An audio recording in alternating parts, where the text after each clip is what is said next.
More than 1,000 police have begun patrolling Melbourne's 36 coronavirus hotspot suburbs, with 300,000 residents now under strict stay-at-home orders. The month-long lockdown came into effect overnight. The number of cases without a known source has jumped to 332 as authorities struggle to contain the rise in community transmission. Another 77 people have tested positive since yesterday, but none have been linked to hotel quarantine. Most, but not all, of the new cases are from areas now back in lockdown. There are 20 people in hospital and 4 in intensive care. Victoria's Chief Health Officer has warned that more deaths can be expected. Bridget Rollison begins our coverage. Morning.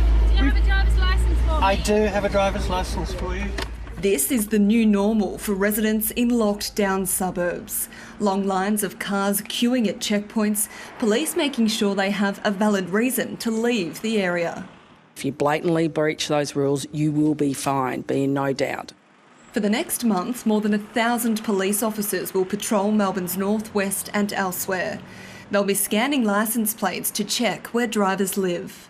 When you think of the pandemic we're facing, the risk to life, the risk to the economy, the risk to our community, this is absolutely something we should be committing as many resources we can. The new normal is taking its toll beyond the lockdown zone too, with some holiday spots turning Melbourne visitors away. We've been really fortunate that a lot of people are actually cancelling before we have to check, but the flip side to that is cancellations mean loss of income. Today's 77 new cases is the 4th highest daily increase so far. When you've got 70 odd cases every day, there is absolutely an expectation that some of those people will die. More questions have been raised about Victoria's bungled quarantine hotel system after 2 returned travellers were allowed to go back home to the Northern Territory and New South Wales and subsequently tested positive. A $3 million judicial inquiry will investigate the behaviour of private security guards and also the government's actions. But the Chief Health Officer has distanced himself from the decision-making process. It wasn't mine. I haven't been involved in the governance and operation. Quick decisions were made by various agencies, and again, I'm not going to throw anyone under the bus, by various agencies, rightly or wrongly. Let's see what the inquiry says about those decisions. Victorians have been the ones who've been punished with lockdowns because of this government's mistakes. The union says private security guards weren't given enough training or personal protective equipment. This was like a disaster waiting to happen. I think they've let Victorians down. With a report not due until September, Victorians will be waiting months for answers. Bridget Rollison, ABC News, Melbourne.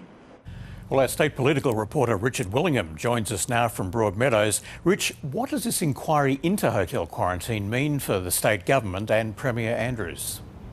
Well, this has the potential to be extremely damaging for the government, and unlike any other scandal that's sort of dogged this government over the last 6 years, this is one that's tangible for voters, for punters, particularly for the 310,000 people who are back in lockdown, like people here in Broadmeadows who are facing police checks just to get in and out of their own suburb. Now, what this inquiry will look at, of course, is the fact that there has been a clear problem with breaches of hotel quarantine, which has been linked back to this huge surge in cases. And that is damaging for the government that did so much and so well, so early, to sort of suppress this virus. And now, of course, it's getting back out of control. And that's why this could be so damaging. And that's why this inquiry that's been set up with former Judge Jennifer Coate is so important. And Rich, I understand there are concerns again over grocery supplies. Yes, because one of the recent outbreaks has been linked to the Coles chilled distribution centre in Laverton. 6 workers at least have been tested positive there, so that's less staff there, so supplies aren't getting to the store as quickly. So there are some limits being imposed on Victorian customers, including on chilled foods and canned goods. There's also concern in Sydney with a Woolworths staff member testing positive. 50 staff members are now in isolation, and that case actually has its origins here in Victorian hotel quarantine. The RTBU, the State Public Transport Workers Union, is also calling tonight for face masks to be mandatory on all public transport trips in order to keep the spread of this virus low. And there's no doubt this is a stressful time for all people, but particularly people in places like Broadmeadows, where the mental strain of being in lockdown again is taking its toll. Nicole Asher reports. The Gordon family's world has shrunk overnight. We've all had a little taste of freedom and now we're going back back under. So mental health wise, I would definitely be concerned. Memories of the original lockdown just make it harder. I think a lot of people, and totally me included, went down a little bit of a sort of dark rabbit hole there. I don't want to go back there again. For families across the 36 hotspot suburbs, reality is hitting home. I don't like being locked in my house. My son and his partner are going to have a baby, so that will be hard because we won't be able to see the baby except through Zoom or through a window. This is a really frustrating and hard sacrifice for people to make, but it is the appropriate public health measure to get on top of this. We all have to cop it on the chin. As public spaces emptied, calls to Beyond Blue's coronavirus support service spiked.